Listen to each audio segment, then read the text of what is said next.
Hi, good morning, and welcome back to Create, Share, Inspire podcast. This is episode, did I already forget? It's 648, I think. Let's see. Yeah, it's episode 648, and we're here live in Southwest Florida. We've got a bunch of things to talk to you about today, including revealing the mystery shawl projects. So we'll be revealing the knitting mystery shawl project and the crochet mystery shawl project. If you have already downloaded the patterns, you already have the full pattern now. If you're joining me live though, let's say hello first and then we'll get on to that. Hi Patricia, Naomi, Lily, good morning everybody. Hi Thea, Lorraine, Christine, Joe, Lisa. Good morning Grace. They're going fast now. Hi Val and Joe, Lily, good morning. Welcome back to Create, Share, Inspire podcast. Hi Melissa and Nancy. Thank you, Naomi. Happy brand new week to you too. Happy Monday, everybody. Hi Chantel, Diane, Ramya, Grace, Trina. Good morning, everybody, and welcome back to Create, Share, Inspire podcast. I'm Kristin Omdahl, and this is episode 648. Hi, Kathy. Good morning.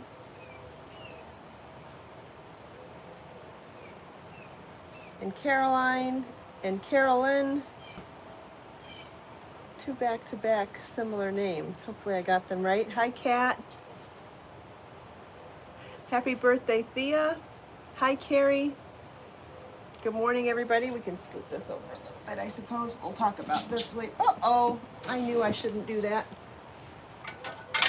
All right, hold on. You have to take the item off before you can move this particular kind of easel, so just set it back up. But we'll talk about that later because I want to talk about a new project there later. But in the meantime, I would rather show you some other exciting things. So for the last several weeks, we've been talking about mystery crochet alongs and mystery knit alongs, and they are finally revealed. They are named. You can get the entire patterns now, and the final video tutorial will be released this morning as they're both, one for the knit, one for the crochet, and they will be released as premieres after the podcast, I believe, 10:30, and I could have them mixed up, I'm not sure. You'll see at 10 and 10:30. So the crochet pattern is called Giada, and this is the final crochet pattern, a half circle shawl. You already are familiar with the first stitch pattern, then, which is like a flower petal design motif, and then we did flower buds, concentric rings of flower buds, and then we do this beautiful scalloped floral edging for part 3. Super beautiful. What I've been excited to tell you guys about is that this lower edging, I really think this would be great for skirts or for crochet on fabric for putting something on the edge of a shorter tank top. Won't that be amazing on its own as well? So expect to see that stitch pattern done in a variety of different ways too. And this middle stitch pattern, the one with the flower buds and the stripes, this would be an amazing skirt, period.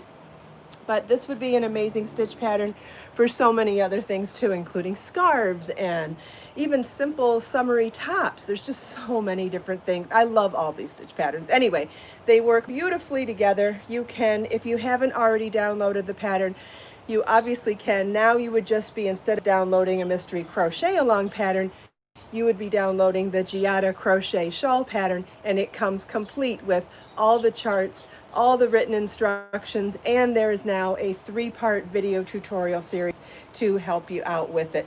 But so pretty. It's a 1-ball project with Be So Fine bling yarn, and this is color Key West. Super pretty. Okay, so then we did a knit shawl as well. So this was called the Mystery Knit Along Shawl for a really long time. And now it is called the Chiara, Chiara. This is the Chiara knit lace shawl pattern. And again, it has 3 different stitch patterns. This is a half hexagon that started with this stitch pattern here, then this one, and then it ends with this gorgeous scalloped lace border, which definitely has a flower petal vibe as well. This is also a 1-ball project in Be So Fine bling yarn. This is colorway lavender. And so if you have not already downloaded the pattern as the Mystery Knit Along, now if you want the pattern, it's simply called the Kiara Knit Lace Shawl Pattern. If you already downloaded the Mystery Shawl Pattern, you're getting this pattern today in the new email. And it has all the charts, all the written instructions to make the entire thing now. But if you didn't participate in the Mystery Along and you wanted to wait to see what it is, you can now download it as the Kiara Knit Lace Shawl Pattern. Again, it's a one-ball project in Be So Fine Bling yarn, which means you could also use Be So Fine or Be So Lush. They're all #1 fingering weight yarns as well. And remember that Be So Fine Bling comes silver or gold now, so I have 4 different #1 fingering weight yarns if you wanted to make either of these shawls. This is the Kiara Knit Lace Shawl and the Giada Crochet Lace Shawl. Both one-ball projects with #1 fingering weight yarn. Now, I have gotten lots of questions. What if I want to make it bigger? What can I do? I would suggest using Be So Sporty yarn. Adjust the number of balls you need based on the yardage that the shawl uses. So it's 575 yards per shawl. You would need 2 balls of either Be So Sporty Bling or Be So Sporty yarn. And because you're modifying, it may dip into a third. Not quite sure about that. Should be close to right on the money though. And I would go up in needle size and I would do something like a 5mm crochet hook or a 5mm knitting needle. So if you wanted to make it bigger or you wanted to use a thicker yarn because you're more comfortable in a #2 sport weight yarn, you could absolutely do this. Now, if you would like to do these in even a thicker yarn, keep in mind you will be making a much larger project. So if you wanted to go into a #3 DK or a #4 worsted weight, you absolutely could. They're top-down shawls. You would continue on until you got to a size that you liked and you would stop. Again, that adjusts the yardage and it does adjust the size of needle or hook you need based on what type of gauge and drape you want. But when you're making things that are top down, you have those choices. So you could experiment with any yarn as well. I have to wipe the fingerprints off my glasses. They're driving me nuts. And then I'll stand up and show you a couple ways to wear these different shapes of shawls. Thanks, Thea. Okay. All right, so half hexagon. This is the knit Kiara shawl. I love how sheer these are. I think that's so pretty. So obviously a half hexagon really easily sits on your shoulders. Anything more than a triangle, whether you use a gusset like in a Faroe shaped shawl all the way through to a half hexagon or a half circle, it stays on your shoulders so much better so that you really don't need to secure it if you don't want to. You obviously could tie it, no problem. And super cute like that. You could also wear it offset, which I think is very interesting to get that diagonal angle along the front. I like wearing stuff offset like that. You could also take a shawl pin or a clip of some kind, and I would wear it a little lower on your shoulders to do that, and then you get more of a cape feel or a capelet feel. So you could put a pin here. Did I bring one? Of course not. Well, anyway, you could do a pin, butterfly clip, a button, a clasp, a brooch, a shawl pin, something like that, and it would just sit a little bit lower. Half hexagon also looks super cute around your waist. Again, you could either wear it off to the side like that or right in the front.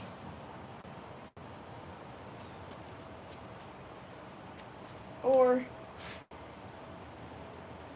you could try tying it up here if you wanted to wear it like a sarong. I would probably use a clip of some kind, and you could tie it there if you wanted to wear it as a sarong. I think it'd be super cute as a sarong. I like that shape. And then we have a half circle with the Giada shawl. Oh, real quick. Shawls make amazing scarves too. Once you pull it up around your neck and you play with all that volume, you can make amazing cowls or scarves too.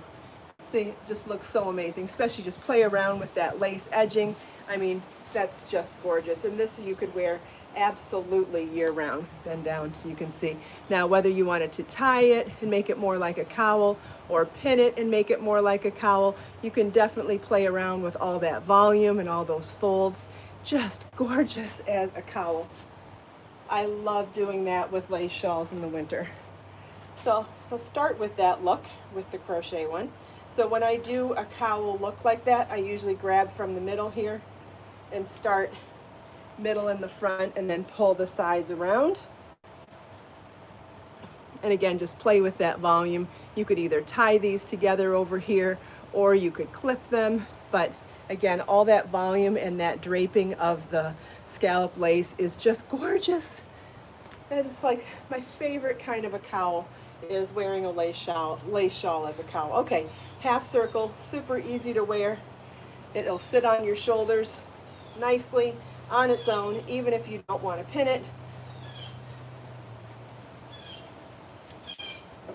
You could absolutely wear it a little lower on your shoulders and pin here, and you've immediately got a cape/capelet. You could even make a corset tie to tie down there if you wanted, or a butterfly clip or a brooch or a shawl pin would work really well too. That's a super, super cute topper to wear over any dress or any outfit. I think that's so cute. Obviously you can tie it. You can tie it right in the middle. And if you wear it lower like that, it still gives you that capelet look, which I think is so pretty. Again, you can also wear it offset. I think offset is always interesting with any shaped shawl. And then this one would also work as a beach sarong if you wanted. You could tie it around your waist with the ties, but I know I've shown you this before where you could sew tied around your waist. Absolutely adorable for a beach sarong, or a topper over a dress or a skirt, or even jeans. I think that's cute. You can take a little bit of the pieces here of the top edge of the shawl and tie them together, or you could clip or pin them. We'll try clipping or pin. I don't want to. And you would get a little more body to it when you do it like that, rather than going right from the edges. Now, when I'm doing demos like that, I can't I can't read the comments, so I'll come back now and see if what I missed. I see lots of pretties, and yay, I'm glad everybody likes it. Thanks for all the links, Judy. I appreciate it. I'm glad everybody's excited to finish their shawls. So what's amazing is that there are no new stitches in the third part of either of shawls. All of the stitches that we use in the third part are already represented in the first and second parts. So for the videos for part 3, instead of crocheting or knitting the stitches, which I figured you've already seen me do, I went over the patterns, because the patterns obviously get more complicated when you do top-down construction. You have far more stitches on your needles when knitting, and far more complicated stitches in crochet, or series of stitches in crochet as well. So for the third part video series for the crochet shawl today, I step by step read the entire chart for part 3 with a yarn needle, like as a pointer, pointing at each stitch to help you go through and read the entire chart, which I think will be extremely helpful if you are new to chart reading. Also, the way I speak is the same way the pattern is written, so you get that connection between the written pattern and the chart as well. In the knitting part 3 video, I talk more extensively about how to read a pattern that has multiples within the row, which is very mathematical. If you're a math buff, you already know how to recognize the difference between braces, brackets, and parentheses.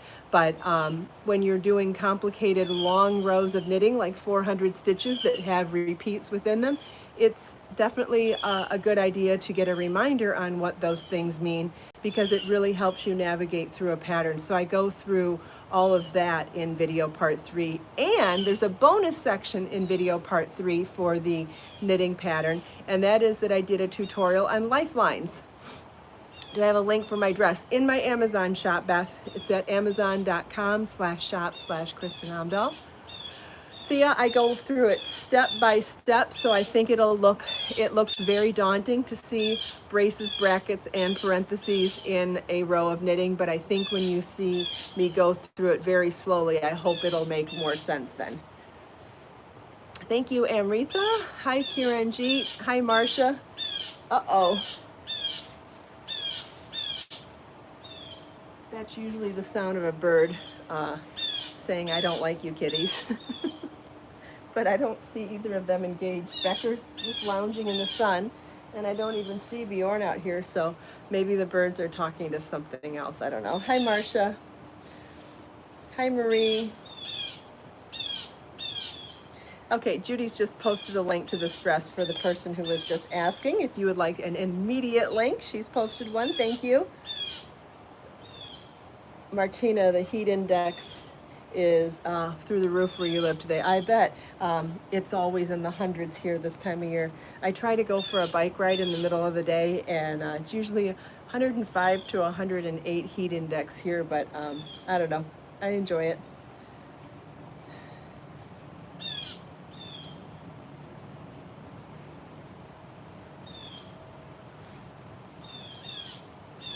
Does anybody have any questions about finding the patterns or the yarn or the videos? Because all of that's available now. I know Judy has listed the links here, but if anybody has questions, please ask me. And the last part 3 of both of those videos will be video premieres of the patterns. Will be video premieres starting at 10 o'clock this morning. So I'll be live in the chat if you have any questions or want to talk about it with me. So we'll be doing one video premiere at 10 and then the next one at 10:30. You're welcome to join me if you can. And what else? So I'm working on a new shawl project in the, yes, these are block Lorraine. I'm working on a new shawl project in Be So Baby yarn in 6 colors, and it's going to be called the Apollonia shawl. That should be out hopefully by next week. And the reason why I wanted to talk about the 57 colors of Be So Baby yarn today is I was thinking about challenging myself to make some quick lapgan throw size of, yeah, Kiranjit, I've already shown them earlier. You're welcome to watch the earlier version of the podcast, but sure, for anybody just joining, I'll show the shawls again. This is the Giada crochet lace shawl. This is the finished shawl, and there are lots of detailed photos on the pattern page as well. And this is the Kiara knit lace shawl. Both one ball projects and Be So Fine bling yarn. So the next thing that I wanted to talk to you about is the, I wanted to challenge myself with making some super quick multiply Afghan / throws in both knitting and crochet in Be So Baby yarn. So I'm thinking about doing something in the 10mm size, so 10mm knitting needles, 10mm crochet hooks, and that could mean anywhere from holding 3 strands of baby together to maybe 4. I'm gonna play around with that. But I was wondering how you all felt about that. I'm challenging myself to try to do each one within 3 hours. I think it'd be really great to be able to make a throw within 3 or 4 hours. And I was wondering what sizes. I was thinking that I was going to make a lapgan size, which is 48 inches wide by 36 inches tall, and I thought about making mine in that size, and because they're 2-dimensional projects, I'll be able to give you the instructions for making it bigger all the way up to a king size throw. What do you think about that? And so my next question would be what kind of to discuss what kind of things we could do. So I thought the knitting one, it might be interesting to do it like something simple like a basket weave, or something simple like a knit one, purl one, rib. But then because we're doing so many strands, I could really do an amazing gradient going from one color to another color in the Afghan. So that was my thought on the knitting one. And then in the crochet one, I was thinking about doing Tunisian crochet and doing something quick like Tunisian double crochet to keep it nice and quick. But Tunisian crochet also gives us the ability to change colors and get a real woven look to it. So with that option, we could also do a gradient color change. So what do you guys think about that? Would you like to see something with simple stitches but gradient color change?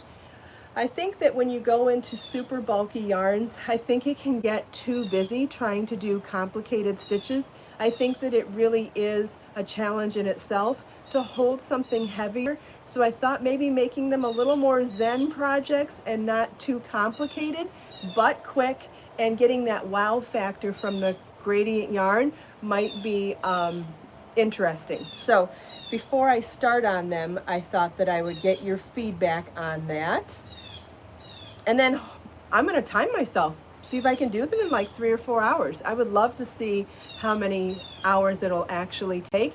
And I'm thinking I'm going to do the 36 by 48 inch lap gan size, but I'll give instructions for how to adjust it to make any size blanket as well. Anything from a baby blanket all the way through king size. So I'll be able to give you the yardage requirements and also the stitch and row requirements for that. So, does anybody want to give suggestions for colors, for gradients? So I think one of them might be fun to do a gradient color change in complementary colors in the same color family. And I think it might be fun to do one in contrast colors from maybe opposite ends of the spectrum in a color family or 2 different color families. So I would like to wait and get your feedback on that. Lisa's vote is for purples.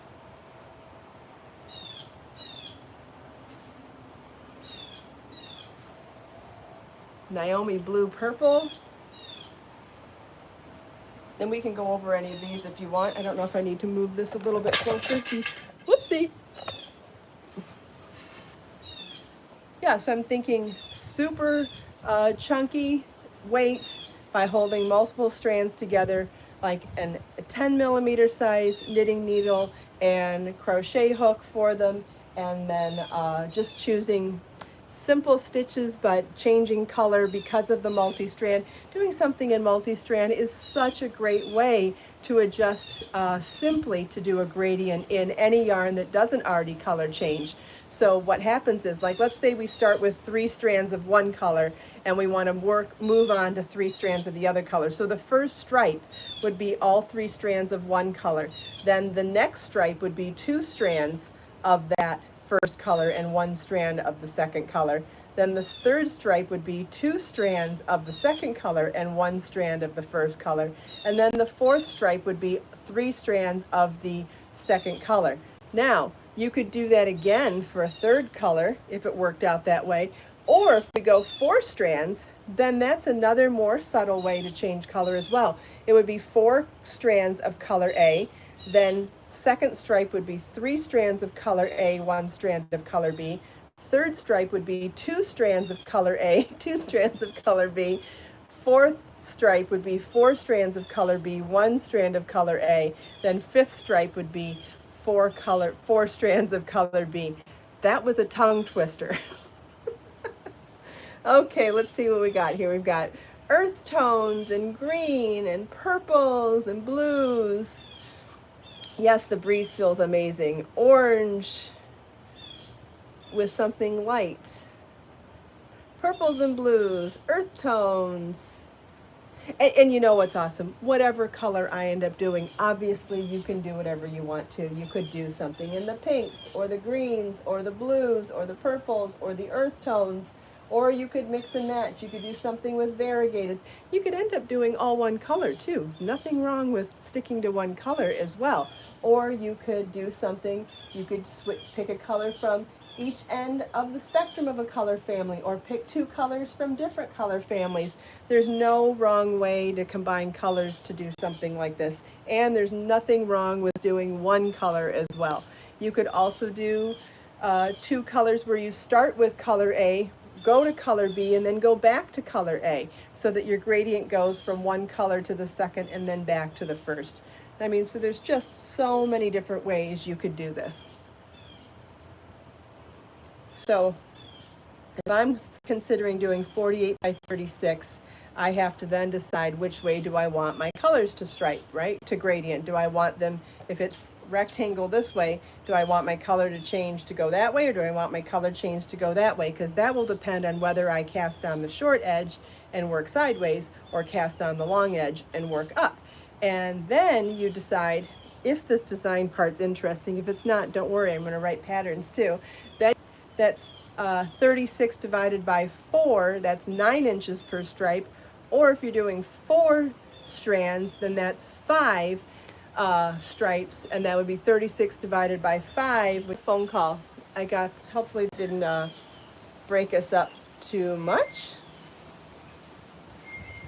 Joe's going to do beachy colors. That sounds great too. Oh, Afghan's nice and cozy. Be great.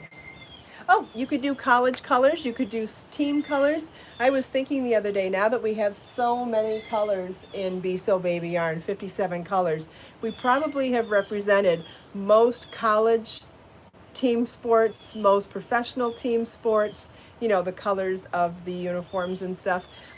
You could probably this would probably be a great quick gift for somebody in college, somebody who's a sports fan. Then that might be great too.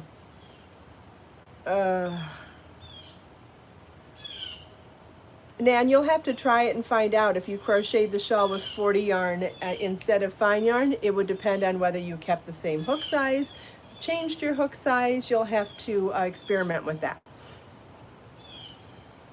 But likely it will be larger. But it depends on not only how changing your yarn thickness, but what size hook or needle you use as well.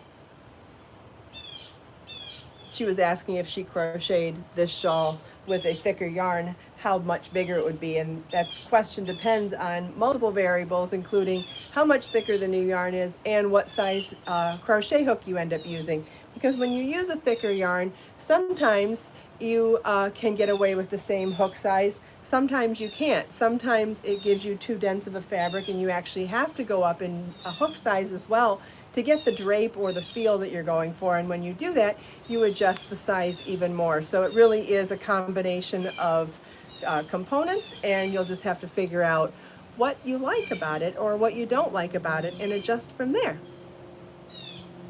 Does anybody have any other questions? Lots of great questions today. Pink, purples, and blues. Yes, that would be pretty too.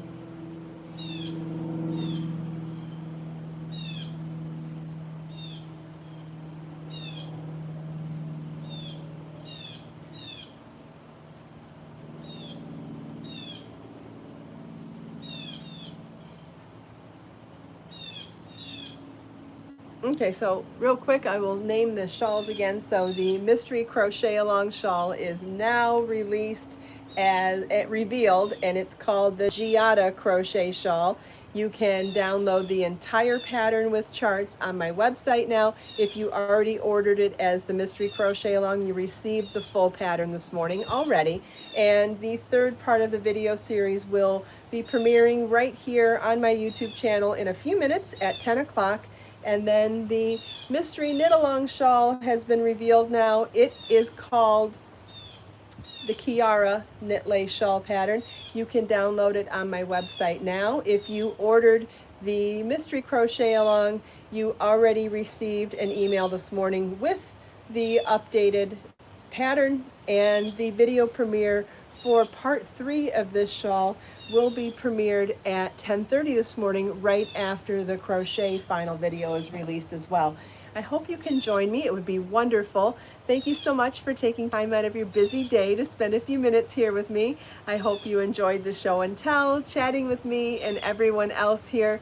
Let us make time to create, share, and inspire today and every day. Have a wonderful day, everybody, and I'll see you for 2 video premieres in the next couple of minutes, and then I'll see you here for the podcast tomorrow, same time, same place. Have a great day.